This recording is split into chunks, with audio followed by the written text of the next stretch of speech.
హల్లెలూయా. బిగ్గరగా చెప్పండి, వినపట్లేదు. హల్లెలూయా. ప్రియులరా, దేవుని యొక్క వాక్యం తెలియపరచబడతాం.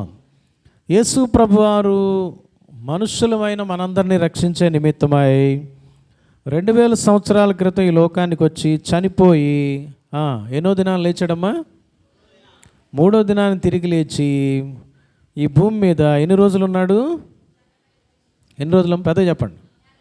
40 రోజులు అనేక మందికి తాను కనబరుచుకుంటూ మరి ఇక చివరిగా ఆయన ఆరోహణమై పరలోకానికి వెళ్ళిపోతా ఉన్నాడు. వెళ్ళిపోయే ముందు ఆయన మాట్లాడినటువంటి మాటలు, తన శిష్యులతో యేసయ్య మాట్లాడుతూ ఉన్నాడు. ఏమంటున్నాడు అన్నట్లయితే 8వ వచనంలో, ఆయనను పరిశుద్ధాత్మ మీ మీదికి వచ్చినప్పుడు మీరు గనుక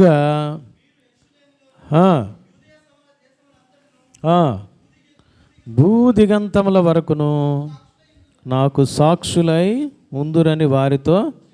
సో మెయిన్ టార్గెట్ ఏంటి అన్నట్లయితే, యేసు ప్రభువారి యొక్క మాటల యొక్క అంతరార్థం ఏమిటి అన్నట్లయితే, మీరందరూ కూడా నమ్మిన మీరు, విశ్వసించిన మీరు, నా రక్తంలో మీ పాపాలు కడుక్కున్న ప్రతి ఒక్కరూ, క్రైస్తవులని పేరు చెప్పుకునే ప్రతి ఒక్కరూ కూడా, నన్ను వెంబడించే మీరందరూ కూడా ఏమవుతారండి? నాకు సాక్షులుగా ఉంటారు. ఎవరికంటే సాక్షులుగా ఉండేది? యేసయ్యకు సాక్షులుగా ఉంటారంట. యేసయ్యను చూపిస్తారు, యేసయ్య గురించి ప్రకటిస్తారు. మేము యేసయ్య వారం అనేటట్లుగా తమ బ్రతుకుతారు. వీరు యేసయ్య బిడ్డలు, యేసయ్యను నమ్మిన వారు అని ఇతరులు తెలుసుకునే విధంగా వారి యొక్క క్రియలు ఏం చేస్తాయండి? మాట్లాడతాయి. వాళ్ళ యొక్క క్రియా ఫలం బయట కనిపిస్తుంది. వాళ్ళ యొక్క జీవితాల్లో వాళ్ళ క్రియల ద్వారా వెలుగు ఫలం బయటికి విరజిమ్ముతుంది. వీరు మరి దేవుని బిడ్డలు, యేసయ్యను నమ్మిన వారు. నీవు నేను ప్రకటించుకోవాల్సిన పని లేదు. నీవు నేను అనేక మందికి బోరలూది చెప్పాల్సిన పని లేదు. వీరు దేవుని బిడ్డలు అని చెప్పేటట్లుగా మన క్రియలు ఉంటాయంట. మీరు నాకు సాక్షులై ఉంటారు. నా గురించి చెప్పేవారు. సాక్షుల యొక్క పని ఏంటో తెలుసా? ఇదిగో పలానప్పుడు అదిగో ఆయన దొంగొచ్చాడు, నేను చూశాను. పలానప్పుడు ఇది ఈ సమస్య వచ్చిందండి, ఆయన కొట్టడానికి వచ్చారు, ఈయన తిట్టడానికి వచ్చారు, నేను చూశాను అని సాక్ష్యం చెప్తా ఉంటారు సాక్షులు కదండి. ఇప్పుడంట మనమంట ఏం చెప్తాం తెలుసా? అవునయ్యా, యేసయ్య లోకానికి వచ్చాడు, నా పాపాలు క్షమించబడ్డాయి, ఆయన నేను నమ్మాను కాబట్టి నా జీవితం మారింది అని నీవు నేను సాక్ష్యం చెప్తామంట. సాక్షులుగా ఉంటామంట. ఎక్కడైనా ఏదైనా అవకాశం వచ్చినప్పుడు యేసయ్య గురించి నువ్వు చెప్తా ఉంటావు, నీ గురించి చెప్పవు. చాలామంది ఏం చేస్తారు తెలుసా? వాళ్ళ గురించి చెప్తా ఉంటారు. నేను ఎంత గొప్ప ఉండో తెలుసా, నేను ఎంత ఇది ఉండో తెలుసా, ఇదిగో ఇల్లు పగలగొట్టా, అదిగో 10 మందిని చంపేసా, 20 మందిని పొడిచా, అది చేసా, ఇది చేసా అని గొప్పలు చెప్పుకుంటూ ఉంటాం మనం. ప్రియమైన వాళ్ళరా, యేసయ్య అంటున్నాడు, ఒరే నాయన, మీరు నాకు సాక్షులుగా ఉంటారు. You will be my witnesses. నీవు యేసయ్య సాక్షిగా ఉన్నావా? కష్టాలు ఉన్నాయ్యా, ఆయనకు సాక్షిగా నేను ఎట్టుండేది? నష్టాలు ఉన్నాయ్యా, ఆయనకు సాక్షిగా నేను ఎలా ఉండేది? అయ్యా, నేను అన్నీ కోల్పోయానయ్యా, ఇంకా ఆయన గురించి నేనేం మాట్లాడేది? ఏం చేశాడు నాకు మేలు? ఇప్పుడే ఉదయ్ ఒక పాట పాడాడు. ఏం పాడాడు? అంతా ఏం జరిగినా, స్థితిగతులు మారిపోయినా, అంటే నీకు అన్నీ ఉంటే ప్రభువుని ఆరాధించి సాక్ష్యం ఇస్తా, అన్నీ పోతే సాక్ష్యం అవ్వా అంటే నువ్వు నమ్మింది ఎందుకు? దేవుడు ఆశీర్వదిస్తేనే ఆయనకు సాక్షిగా ఉంటానికి అన్నట. కష్టాలు రాకపోతే సాక్షిగా ఉంటావా? ఇక్కడ యేసు ప్రభు వారు మీకు ఏ ఇబ్బంది ఉండదు, ఏ ఇరుకు ఉండదు, ఏ సమస్య ఉండదని చెప్పలా. యోహాను సువార్త 16:33లో చెప్పాడు. ఏం చెప్పాడమ్మా? లోకంలో మీకు శ్రమ కలుగుతుంది, శ్రమ ఉంటుందని చెప్పాడు, కష్టాలు ఉంటాయని చెప్పాడు, నష్టాలు ఉంటాయని చెప్పాడు, కొడతారని చెప్పాడు, ప్రధాన యాజకులు పెద్దలు మిమ్మల్ని కొట్టి ఈడ్చుకొస్తారయ్యా అని చెప్పాడు, బట్టలు ఊడదీసి కొడతారు, రోడ్ల మీదకి లాక్కొస్తారు. సమాధానం ఏం చెప్పాలని భయపడొద్దు. ఆ సమయంలోనే పరిశుద్ధాత్ముడు మీరేం మాట్లాడాలో, మేమేం ఉత్తరం చెప్పాలో, ఏం జవాబు ఇవ్వాలో ఆ క్షణాన్ని మీకు తెలియపరుస్తాడని యేసయ్య తెలియపరిచాడు. అంతే తప్ప నన్ను నమ్మండి మీరు బిల్డింగ్లు కట్టుకుంటారు, నన్ను నమ్మండి మీరు బాగా డబ్బులు వస్తాయి, నన్ను నమ్మండి ఈ మేలు కలుగుతుంది ఆ మేలు కలుగుతుంది అని చెప్పలా. నన్ను నమ్మండి పరలోక రాజ్యం మీ సొంతం అని చెప్పాడు. నన్ను నమ్మండి కష్టాలు వచ్చినా నష్టాలు వచ్చినా మిమ్మల్ని విడిచిపెట్టనని చెప్పాడు. అగ్నిగుండంలో పడినా షడ్రక్ మెషక్ అబేద్నెగోను వదిలిపెట్టలా, సింహాల గుహలో వేసిన దానియేలును వదిలిపెట్టలా, ఏమండి కొట్టి గుంటలో పడద్రోసిన యోసేపును వదిలిపెట్టలా, భయంకరంగా చావబాదిన పౌలును వదిలిపెట్టలా ప్రభు. అటువంటి ప్రభువు నీవు నేను కలిగి ఉన్నాం.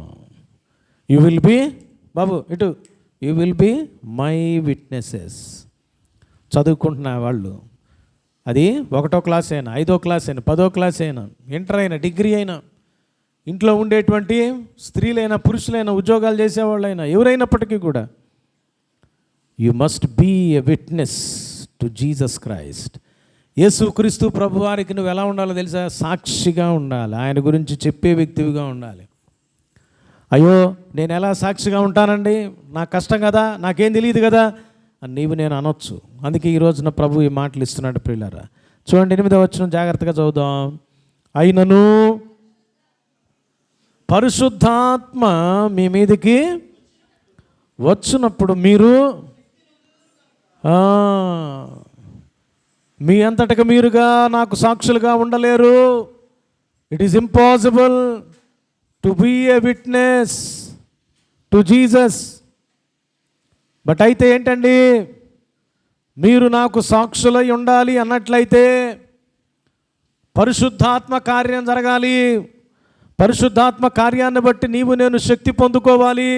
అయ్యా ఉద్యోగం ఉంది, నాకు శక్తి ఉంది, నేను బాగా సంపాదిస్తున్నా, డబ్బు ఉంది, శక్తి ఉంది అని అంటావేమో. అయ్యా నాకు 2-3 కారులు ఉన్నాయి అంటావేమో. అయ్యా నా దగ్గర మంచి బట్టలు ఉన్నాయి అంటావేమో. ఇంట్లో లాకర్లో నగలు ఉన్నాయి అంటావేమో. దానివల్ల వచ్చే బలం కాదండి ఇది ప్రియులారా. యేసయ్యకు సాక్షిగా నువ్వు నిలబడాలి అంటే, యేసయ్య నామాన్ని ప్రకటించే వ్యక్తివిగా ఉండాలి అంటే, కష్టమైన నష్టమైన నా ప్రభువు యేసయ్యను నువ్వు చాటించాలి అంటే, నీ నోట్లో నుంచి ఆయన మాటే బయటకు రావాలి అంటే పరిశుద్ధాత్మ కార్యం జరగాలి. పరిశుద్ధాత్మ ద్వారా వచ్చే శక్తి నీవు నేను పొందుకోవాలి ప్రియారా. అయ్యో ఇది ఎలా సాధ్యమండి అని అనొచ్చు. అందుకే అసలు ప్రభు ఎలా చెప్తున్నాడో ఏం చేస్తున్నాడో చూద్దాం ప్రియులారా. అపోస్తలుల కార్యాల 1వ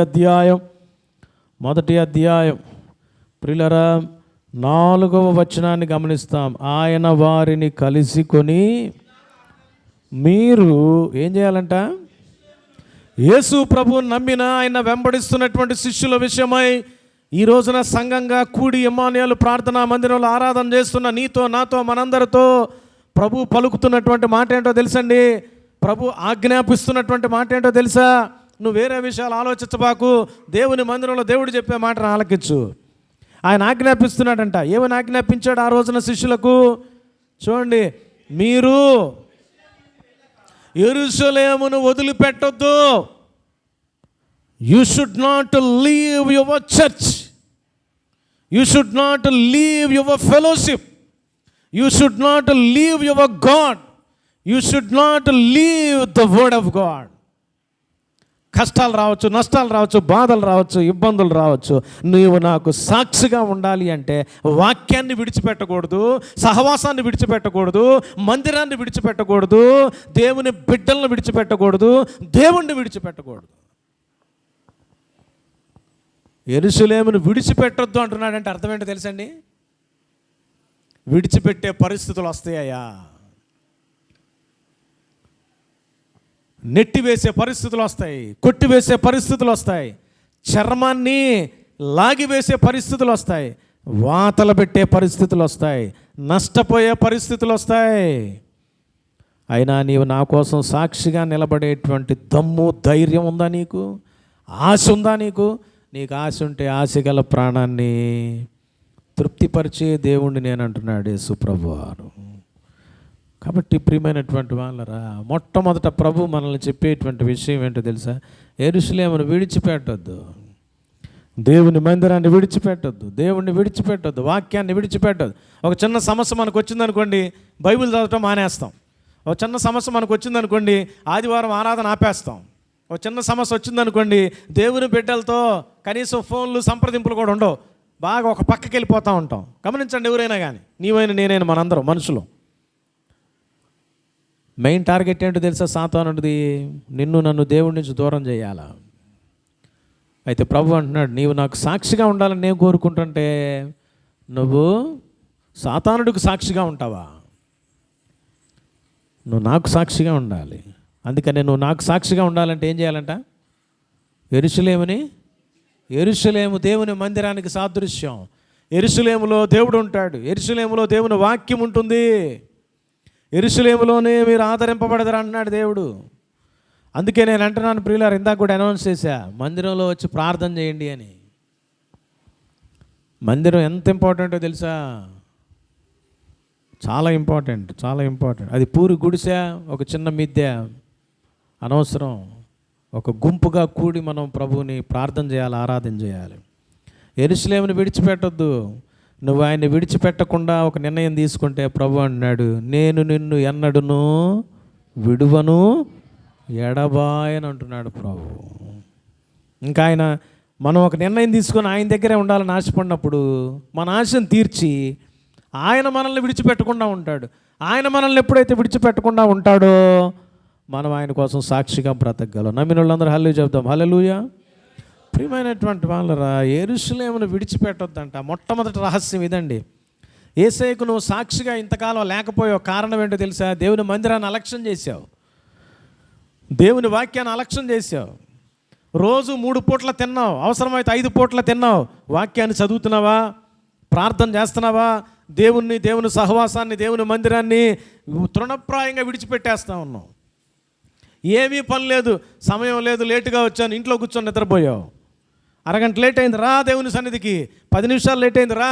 పాస్టర్ గారు తిట్టినా పర్వాలా, అరిచినా పర్వాలా, ఒక్క లాస్ట్లో 5 నిమిషాలన్న వాక్యం వింటా నేను అనే ఆశ ఉందా నీకు?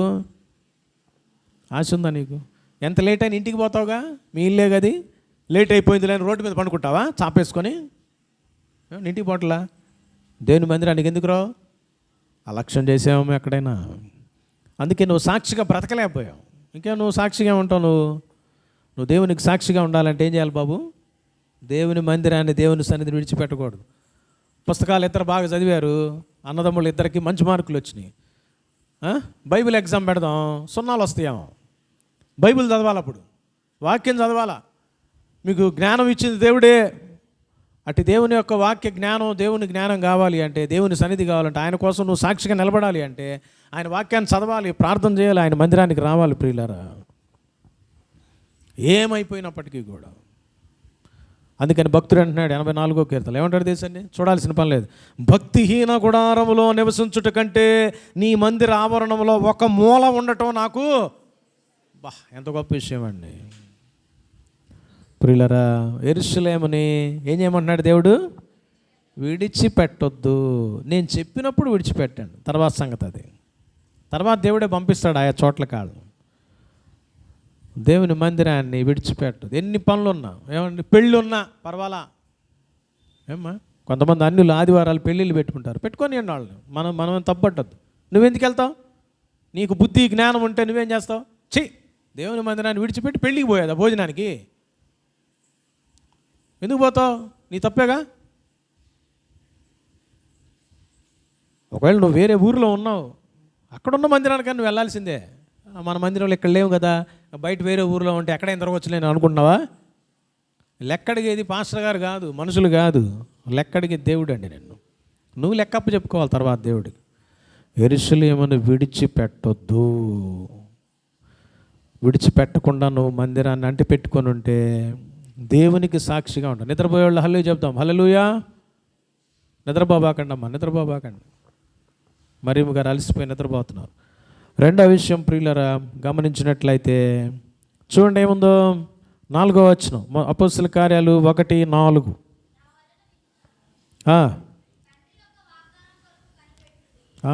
రెండవ ప్రాముఖ్యమైన విషయం ఏంటో తెలుసమ్మా? యేసయ్యకు నువ్వు సాక్షిగా నువ్వు బ్రతకలేకపోవడానికి గల కారణం ఏంటంటే కనిపెట్టే జీవితం లేదు. దేవుని మందిరాన్ని విడిచి పెట్టనటువంటి జీవితం లేదు. రెండోది, కనిపెట్టే జీవితం లేదేమో. ఆయన సన్నిధిలో నువ్వు కనిపెట్టాలి, వెయిట్ చేయాలి, ప్రార్థన చేయాలి, ప్రభువా అని ఆయన పాదాలు పట్టుకోవాలి.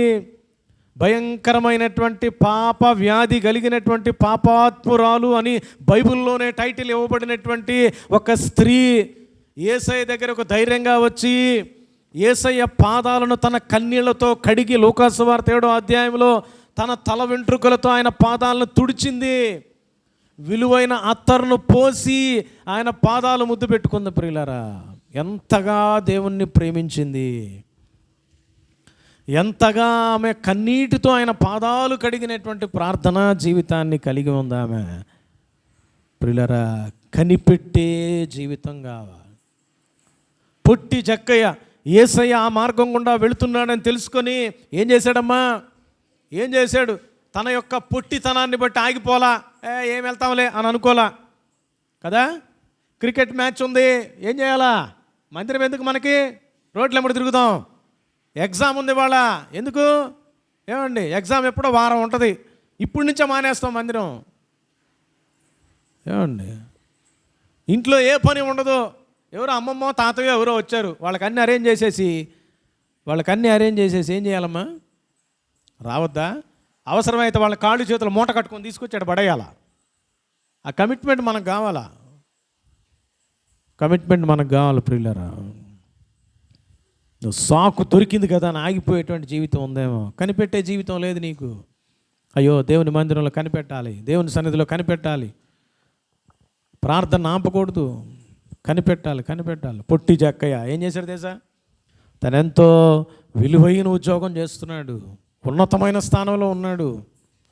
ఆయన ఏమాత్రం లెక్క చేయకుండా ఏం చేశాడమ్మా? అందరికంటే ముందుగా పరిగెత్తుకొని వచ్చాడు. ఏ మార్గం గుండా యేసయ్య వస్తున్నాడో తెలుసుకొని ఆ మార్గంలో ఉన్నటువంటి ఆ సమయంలో ఆయన అక్కడ ఒక మేడి చెట్టు ఉంటే చెట్టు ఎక్కేసి కూర్చున్నాడమ్మ పైన. ఏం చేస్తున్నాడు ఇప్పుడు? యేసయ్య కోసం కనిపెట్టాడు. అంతగా కనిపెట్టెదురు చూచాడు కనుక యేసయ్య కూడా ఆయన కోసమే వచ్చాడు. ఆయనతో పాటే ఒక రోజంతా ఉన్నాడు. హల్లెలూయా. నువ్వు నేను కనిపెట్టే వారంగా ఉన్నామా? ఏం కనిపెడుతున్నావు? సాయంత్రానికి 1000 రూపాయలు వస్తాయా? సాయంత్రానికి 10,000 వస్తాయా? ఎక్కడి నుంచి మూట ఊడిపడుద్ది? ఇవి చూస్తున్నావా? యేసయ్య వైపు చూస్తున్నావా? కనిపెట్టే జీవితం. యేసయ్యకు నువ్వు సాక్షిగా బ్రతకలేకపోయావు. కారణం ఏంటో తెలుసా? కనిపెట్టే జీవితం లేకుండా పోయింది. తప్పిపోయిన కుమారుడు కోసమై తండ్రి ఏం చేస్తాడు తెలుసండి? కనిపెడతా ఉన్నాడు. ఆ తలుపు ఎదురుగానే చెయ్యి వేసుకొని చూస్తూ ఉంటున్నాడు. నా కొడుకు ఎప్పుడు వస్తాడు, ఈ తప్పిపోయిన నా కుమారుడు ఎప్పుడు వస్తాడు అని కనిపెడతా ఉన్నాడు. We need to wait and we need to watch. Watching and waiting life ఉండాలి క్రిస్టియన్కి. ప్రియులారా, అది లేకపోతే దండగే. అది లేకపోతే లోకస్తుడి కంటే భయంకరమైన పరిస్థితులకు జారిపోతాను. నేను ఆధారం మనం కాదు, మన శక్తి కాదు, మన బలం కాదు, మన ఆధారం ప్రభు. పాటలైతే పాడతాం మనందరం కదా, ఆధారం నీవేనయ్యా అని పాడతాం. ఆధారం ఆయన ఉందా మన మీద? ఏమండి, ఆయన మీద మనం ఆధారపడుతున్నామా? ఆధారం ఉందా? పిల్లలు గమనించండి, కనిపెట్టే జీవితం మిస్ అయిందేమో. దేన్ని కనిపెట్టాలండి? ప్రభువు చేసిన వాగ్దానాన్ని కనిపెట్టుకోవాలి. ప్రభు మాట కొరకు కనిపెట్టాలి. ఏం బాబు వింటున్నారా? ప్రభు మాట కోసం కనిపెట్టే జీవితం కావాలి. కనిపెట్టాలి ప్రియులారా. అప్పుడు నువ్వు సాక్షిగా బ్రతకగలవు. కనిపెట్టాడు జక్కయ్య, వెయిట్ చేశాడు. పనికిమాలినోడేమో, అందరు తిట్టుకున్నారేమో, నవ్వుకున్నారేమో, ఏమీ లేదు, అక్కడే కూర్చొని చూస్తున్నాడు. యేసయ్యని చూడాల్సిందే అంతే. ఏమేడా తర్వాత బాబు? యేసయ్య నోట్లోంచి వస్తుంది, ఈ ఇల్లు, ఈ ఇంటి మొత్తానికి రక్షణ వచ్చిందని చెప్పాడు. ఎంత గొప్ప విషయం. సాక్షి అయిపోయాడండి జక్కయ్య. ఆ ఇంటి మొత్తానికి, ఆ ఊరు మొత్తానికే ఒక సాక్షిగా వెలుగు ప్రకాశించింది. ఈ రోజున నీవు నీ జీవితం యేసయ్యకు సాక్షిగా ఉండాలి అంటే కనిపెట్టే జీవితం కావాలండి. కనిపెట్టు, నువ్వు సాక్షి అయిపోతావు అంతే, భయపడాల్సిన పని లేదు. మూడవ ప్రాముఖ్యమైనటువంటి విషయం ప్రియులారా, చూడండి 8వ వచనం. అయినను పరిశుద్ధాత్మ ఏమవ్వాలంటండి? ఆ, మూడో ప్రాముఖ్యమైన విషయం, నువ్వు దేవునికి సాక్షిగా బ్రతకలేకపోతున్నావు. కారణం ఏంటో తెలుసా? మరి నీలో పరిశుద్ధాత్మ శక్తి లేదండి.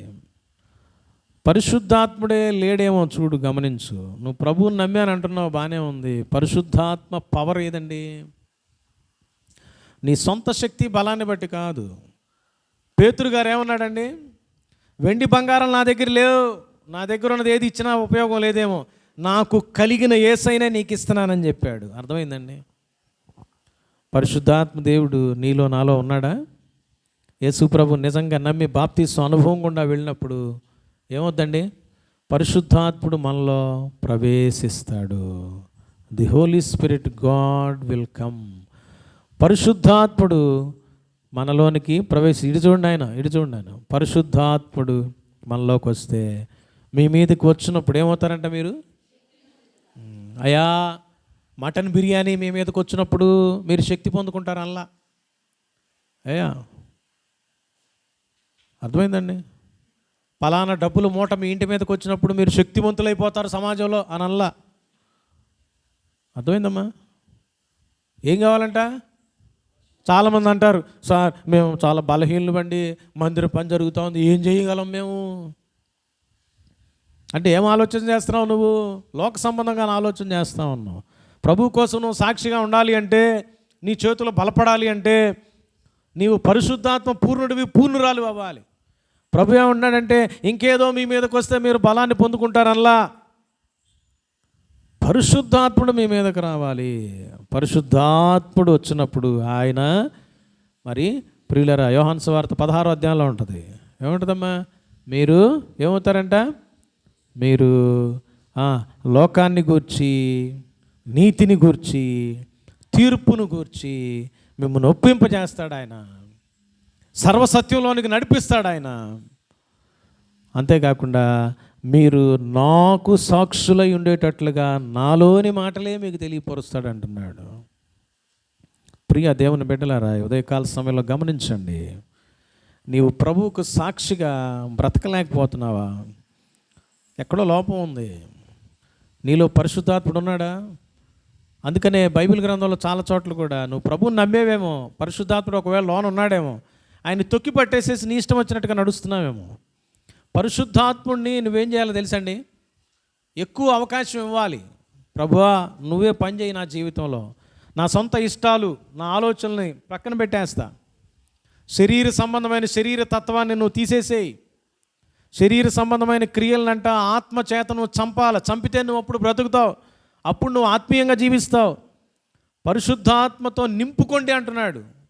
నింపబట్టం అంటే పరిశుద్ధాత్ముడికి ఎక్కువగా అవకాశం ఇవ్వాలి. ఆ విధంగా నువ్వు ప్రార్థన చేయాలి. ప్రభువా నేను ఇంకా శరీరంలో ఉన్నాను, లోకంలో ఉన్నాను కాబట్టి ఒక్కోసారి శరీరతత్వం పనిచేస్తూ ఉంటుంది. శరీరాన్ని బట్టి మాటలు, శరీరాన్ని బట్టి చేష్టలు, శరీరాన్ని బట్టి నోరు జారిపోతూ ఉంటుంది, కాలు జారిపోతూ ఉంటుంది. కంట్రోలింగ్ పవర్ కావాలి, తొందరపాటుతనం కాదు. ఎదుటి వ్యక్తిని అర్థం చేసుకోలేనటువంటి పరిస్థితులను అర్థం చేసుకోలేనటువంటి పరిస్థితిలోకి నువ్వు వెళ్ళిపోతున్నావేమో. పరిశుద్ధాత్మ శక్తి నీకు కావాలా? భర్తను అర్థం చేసుకోలేకపోతున్నావా? భార్యను అర్థం చేసుకోలేకపోతున్నావా? పిల్లల్ని అర్థం చేసుకోలేకపోతున్నావా? You need the power of Holy spirit.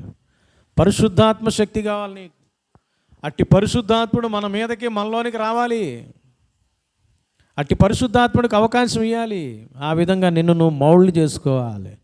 పరిశుద్ధాత్ముడు ఎప్పుడైతే, బాబు వింటున్నారా, మీ మీదకి వస్తాడు, అప్పుడు ఏమైపోతాయా? చిలిపి చేష్టలు పోతాయి. చెప్పిన మాట ఏం చేస్తావా నితేష్? వింటావు. ఏది చెప్తే దానికి విరుద్ధంగా చేయాలా? అయ్యా ఇది తీసిరా అంటే ఆయన తెస్తాడు.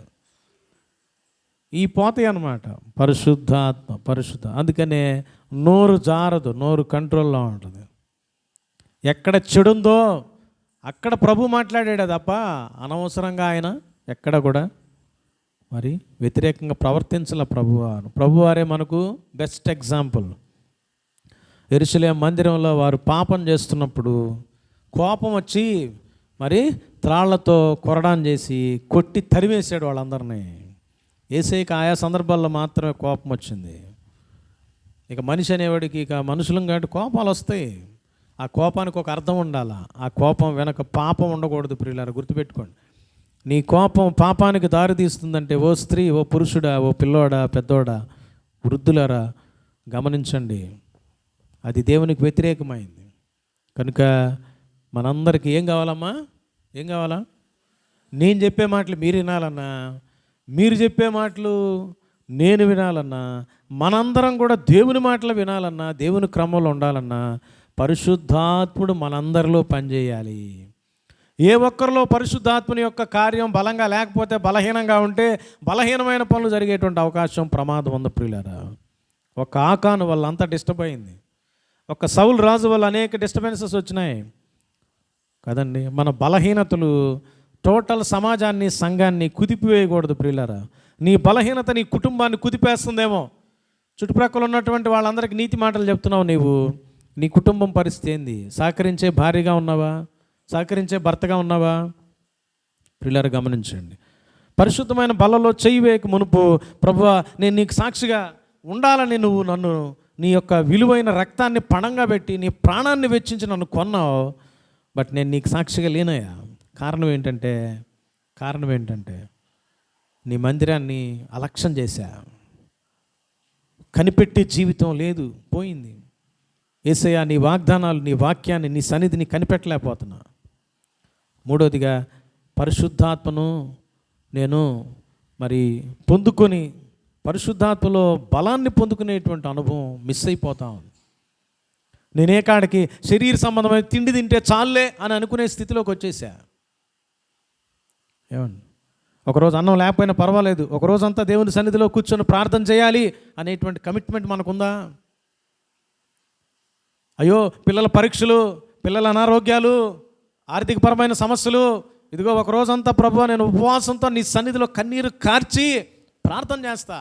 ఇదిగో మందిరంలో పని ఇంత జరుగుతూ ఉంది, ఎన్నో అవసరతలు మాకున్నాయి, ఎన్నో ప్రేయర్ పాయింట్స్ ఉన్నాయి, వాటన్నిటి కోసం కన్నీరు గార్చి నేను మందిరంలో ప్రార్థన చేస్తా. ఉందా మనకి? పరిశుద్ధాత్మ శక్తి ఉంటే నువ్వు చేయగలవు. ఆ పరిశుద్ధాత్మ శక్తి నీలో ఉంటే నువ్వు ప్రభు కోసం కష్టపడతావు, ప్రభువుకు సాక్షిగా నిలవబడతావు. కాబట్టి ఇంతటితో నేను ముగిస్తున్నాను ప్రియులారా. యేసయ్యకు సాక్షిగా ఉండాలి, అది మన టార్గెట్. నువ్వెంత ఈ లోకంలో సంపాదించావు, ఎంత సంపాదించి ఈ లోకాన్ని వదిలిపెట్టావు అని ఎవడు అడిగాడు? ఎవరు చెప్పుకోవటానికండి? నువ్వు నేను చచ్చిపోయిన తర్వాత ఎవరి కోసం అండి? మన పేర్లు చెప్పుకుంటే ఉపయోగం లేదు. యేసయ్య పేరు చెప్పుకోవాలి అందరూ. యేసయ్య పేరు చెప్పుకోవాలంటే యేసయ్య కోసం నువ్వు జీవించు, యేసయ్య కోసం బ్రతుకు, యేసయ్య కోసం సంపాదించు, యేసయ్య కోసం ఖర్చు పెట్టు. ఎందుకు మూటలు వెనకేసుకొని ఏం చేస్తావు? దేవుని కోసం, దేవుని మందిరం కోసం నువ్వు కష్టపడితే ప్రభు అన్నాడు, మొదటిగా నా రాజ్యాన్ని, నీతిని మీరు వెతికితే అటు తర్వాత అవన్నీ సమస్తం ఇస్తా అంట దేవుడు. నీకు నాకు ఆ కమిట్మెంట్ ఉందా? ఈ సమయంలో ప్రియులారా, ప్రభువుకు సాక్షిగా నీవు నేను బ్రతకాలి, తెగింపు రావాలా, నీవే ఒక మాదిరి అవ్వాలా, నువ్వే ఒక శక్తి అవ్వాలి అనేక మందికి. ఎస్ అని చెప్పేసి నువ్వు నిలబడిన దాన్ని బట్టి అనేక మంది లైన్లోకి రావాలా. అలా యేసయ్యకి నేను సాక్షిగా ఉంటాను. ఇప్పుడు దాకా ఉండలేకపోయాను. కారణం ఏంటి? 3 రీజన్స్ చూసాం. మొట్టమొదటిది ప్రియులారా ఏంటంట? మందిరాన్ని అలక్ష్యం చేశా, వాక్యాన్ని అలక్ష్యం చేశా, యేసయ్యని అలక్ష్యం చేశా, దేవుణ్ణి అలక్ష్యం చేశా. నా జీవితంలో ఎన్ని పనులు ఉన్నాయి, ఎంత బిజీ షెడ్యూల్ అయినా మోకాళ్ళ ప్రార్థన, వాక్యం కంపల్సరీ, మందిరం కంపల్సరీ. రెండోది కనిపెట్టే జీవితం లేదు. ఆయన వాగ్దానాల మీద ఆనుకొని ఆయన కోసం కనిపెట్టి, ఆయన కార్యం కోసం కనిపెట్టే జీవితం ఫెయిల్ అయిపోయి. మూడోది పరిశుద్ధాత్మ నింపుదల లేదండి. తగినంత పరిశుద్ధాత్మ కార్యం మనలో లేదు, శక్తి లేదు మనలో, శక్తిహీనంగా ఉన్నాం, బలహీనంగా ఉన్నాం. ఈ 3 ఉన్నప్పుడు ప్రభు కోసం మనం సాక్షిగా ఉంటాం. ఎక్కడెక్కడో తెలుసా? అక్కడ చెప్పబడింది. మొదట మీరు ఎక్కడుంటారంట? యెరూషలేములో సాక్షిగా ఉంటారు. రెండోది ఏంటమ్మా? యూదయలో, తర్వాత సమరయలో, ఆ తర్వాత మొత్తం టోటల్ వరల్డ్. యెరూషలేము సొంత మందిరం, సొంత ఇంటికి సాదృశ్యంగా ఉంది. యూదయ యెరూషలేము చుట్టూరు ఉండేటువంటి వారి పల్లెలకి, పట్టణాలకు సాదృశ్యంగా ఉంది. సమరయ అన్యులకు సాదృశ్యంగా ఉంది. భూదిగంతములు టోటల్ ఈ భూమి మీద ఉన్నటువంటి మిగతా ప్రజలందరికీ సాదృశ్యంగా ఉంది. నువ్వు ఒక్క మీ ఇంట్లోనే కాదు, ఒక్క మందిరంలోనే కాదు, భూదిగంతములు ఎందంతటా యేసయ్యకు సాక్షిగా నువ్వు ఉండాలని ఆశ ఉన్నట్లయితే నీలో ఉన్న లోపాలేంటో ప్రభు చూపించాడు. ఆ లోపాలను మనం సరిచేసుకొని ప్రభు సన్నిధిలో తీర్మానం చేసుకొని, ప్రభువా నేను ఇలా ఉంటానయ్యా, నన్ను క్షమించు, నేను నీ కోసం సాక్షిగా బ్రతుకుతా. మనుషులు నా పేరు చెప్పినా చెప్పకపోయినా పర్వాలా. ఈరోజు నా మందిరం కోసం కానీ, దానికోసం దీనికోసం డబ్బులు ఇచ్చేవాళ్ళు కానీ, శ్రమ పడేవాళ్ళు కానీ, కష్టపడేవాళ్ళు కానీ, ఎండలో తిరిగేవాళ్ళు కానీ ఎవరో ఒకళ్ళు అందరూ ఉండొచ్చు. తర్వాత ఎవరైనా మీ పేర్లు చెప్పలేకపోవచ్చు. మనం చాలా సందర్భాల్లో మన పేరు చెప్పకపోతే అలుగుతాం కదండి. మనం మనుషులు మర్చిపోవచ్చేమో, కానీ దేవుడు మర్చిపోయాడు. నువ్వు ఉండాల్సింది మనుషులకు కాదు సాక్షిగా, యేసయ్యకు సాక్షి. అయ్యా నీకోసం సాక్షిగా ఉంటా. నాకు ఫలం ఇచ్చేది మనుషులు కాదు, మనుషులు ఇచ్చే ఫలాలు ఏపాటి, దేవుడు నాకు ఆయన ఇస్తాడు ఫలం. ఆయన ఇచ్చే ఫలం సామాన్యమైంది కాదు. అందుకే నీవు నేనేం కోరుకోవద్దు, ప్రభు వైపు చూద్దాం. అయ్యా నీకు సాక్షిగా నేను బ్రతకాలి, అంతే. 100 మంది నా గురించి ఎన్ని అనుకున్నా పర్వాలా, నీకు సాక్షిగా ఉండాలి, నీకు సాక్షిగా ఉండాలి. ఎక్కడ ఫెయిల్ అయిపోతున్నాం పరిశీలన చేసుకొని మన జీవితాన్ని కమిట్ చేసుకుందాం, సెట్ చేసుకుందాం. తల్లు పంచుదాం, ప్రార్థన చేస్తాం ప్రియులారా.